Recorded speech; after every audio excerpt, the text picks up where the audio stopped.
आओ बच्चों, सबक पढ़ें, सबक याद करें, कुरान शरीफ को समझें, सीखें ताकि खुदा ताला हमसे राज़ी हो जाए। और कुरान को समझने के लिए नूरानी क़ायदे का समझना बहुत ज़रूरी है। और नूरानी क़ायदे को हम पढ़ा रहे हैं लाइन ब लाइन, तो इसीलिए कल को जो सबक पढ़ा था वो ज़ा से लेकर वोद तक था। ज़ा से लेकर वोद तक था। आज का सबक है तो से लेकर फ़ा तक है। इसीलिए रंग बिरंगी लफ्ज़ हैं, समझाता चलूँगा कि कौन सा लफ्ज़ कैसा पढ़ा जाएगा, बारीक या मोटा कैसा पढ़ा जाएगा, सब पढ़ा जाएगा इंशाअल्लाह। सिर्फ़ गौर से सुनने की बात है। तो ये जो लफ्ज़ है वो हरा है, आगे वाला लफ्ज़ भी है हरा है, दोनों लफ्ज़ हरे हैं। इस लफ्ज़ को पढ़ा जाता है तो। क्या पढ़ा जाता है बेटा? तो ज़बान को लगाया अगले वाले दांत जो हैं ऊपर के, अगले वाले जो दांत है ऊपर के, उस पर ज़बान की नोक लगाया और मुंह को गोल किया तो ये लफ्ज़ निकल आया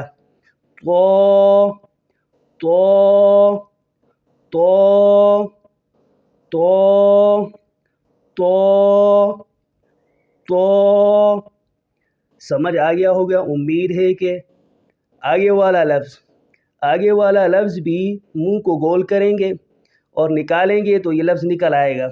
वो मुंह को गोल करके फिर आहिस्ता आहिस्ता छोड़ते चले जाएंगे तो ये लफ्ज़ निकल आएगा। वो ज़बान की नोक ऊपर के दांतों में लगाएंगे। वो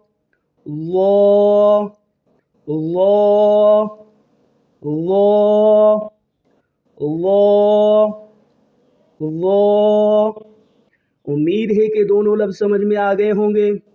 ये तो ता नहीं तो, ये ज़ो ज़ा नहीं ज़ो, एक अलिफ के बगैर दोनों को खींचेंगे। समझ आ गया होगा बेटा। आगे वाला लफ्ज़ जो है ब्लैक है, इसको आइन पढ़ा जाता है। क्या पढ़ा जाता है बेटा? आइन। थोड़ा खींचेंगे अलिफ से ज़्यादा। आइन नहीं बल्कि आइन।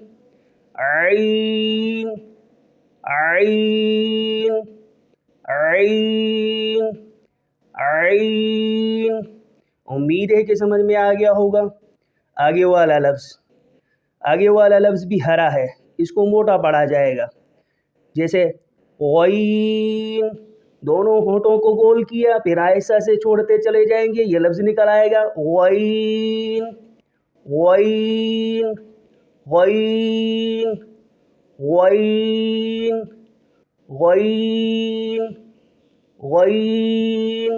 एक अलिफ से ज़्यादा खींचेंगे दोनों लफ्ज़ों को। आगे वाला लफ्ज़ दोनों होंठ जो निचले हैं उन पर ऊपर के दांत रखेंगे तो ये लफ्ज़ निकल आएगा फ़ा।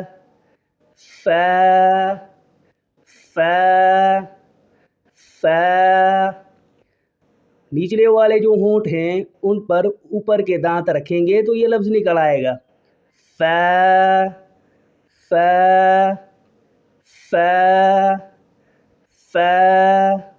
उम्मीद है कि समझ आ गया होगा सब।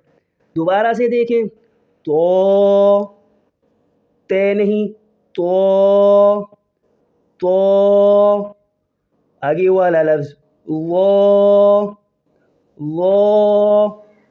आइन गईन फ़ा। एक अलिफ के बगैर खींचेंगे फ़ा। आज का सबक यही है, कल इंशाल्लाह आगे पढ़ेंगे। अल्लाह ताला आपको जल्दी से कुरान शरीफ समझने वाला बनाए। अस्सलामु अलैकुम।